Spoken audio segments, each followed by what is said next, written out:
Welcome,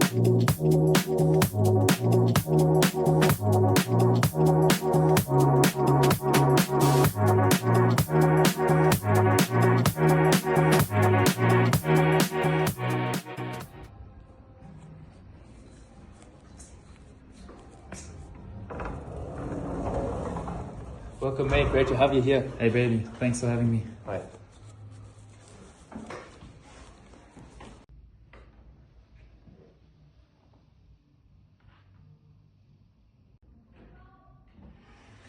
Yeah, welcome everybody, and thank you for joining my little meeting today. As you know, a few months ago, Olivia Santos visited the Circle, and she's a visionary legislator. She was the first politician to fully turn transparent and show the whole world the truth about the daily life as a politician. Since then, over 20,000 legislators turned fully transparent. How are you feeling, Chad? Are you guys excited? Since then, the democracy we know has rapidly changed. Nearly every political meeting has gone public and every person could watch. Politicians who didn't go transparent have gotten under public pressure, indicating that they were hiding something. What a great achievement!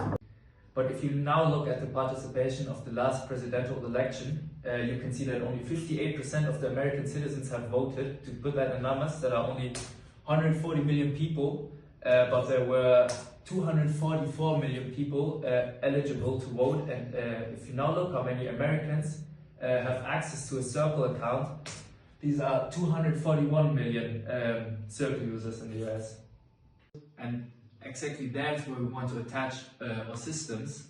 We have contacts in Washington who think that the key to a fully participatory democracy is the Circle. The personal information you need to sign up for the election are similar to the personal information you need to create your own Circle account. And because of that, we could technically run the election through our servers, allowing the Circle users to vote directly off their account. This will bring way more people to participate at the election, which would help to reach a fully democracy.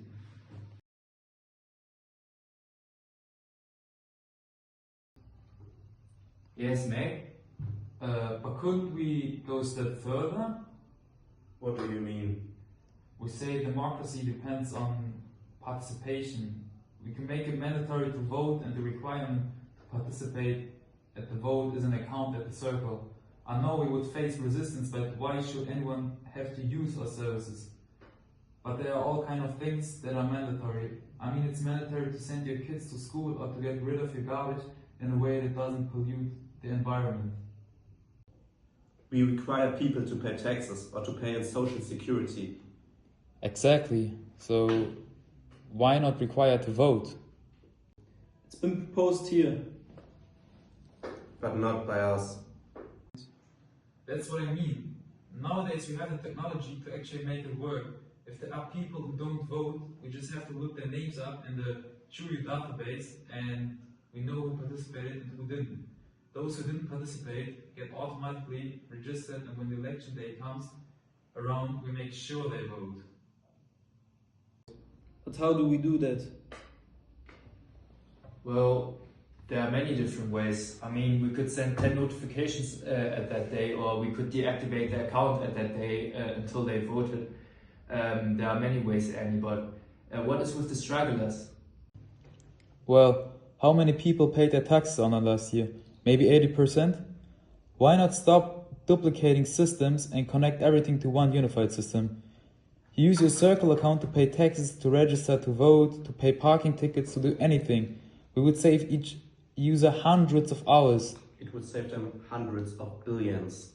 Exactly. What if every government service could be facilitated through our network? Why visit 100 different sites for 100 different services if all could run through the Circle? Why wouldn't the government build their own wraparound system? Well, Annie, it would be ludicrous and costly and maybe impossible for the government to build a wraparound system, especially because we already have the infrastructure and 83% of the electorate. But wouldn't we turn into an absolute monopoly? There would be extreme resistance in the politics. There are laws that limit companies like us. This could help potential enemies to damage the company, and it could cause the people to lose their trust in the circle. Annie, as I said, the government makes billions through us. Right now, to facilitate a vote from a single person, the government has to pay $10. There are 200 million people voting at the presidential elections. This equals 2 billion in cost for the government for the presidential election every 4 years. If you factor in every vote and local election, the government pays hundreds of billions for elections. Money they could perhaps spend on education or healthcare. Sure, but we would still create a monopoly. We practically involved in every aspect of human life.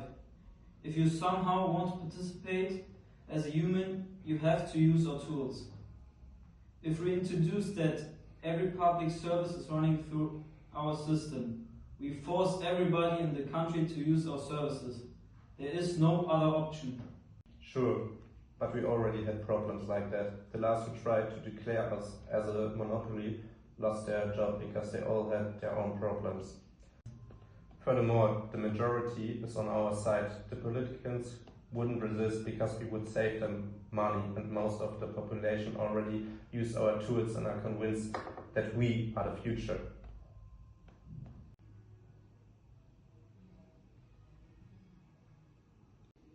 Wow, the viewers are going crazy.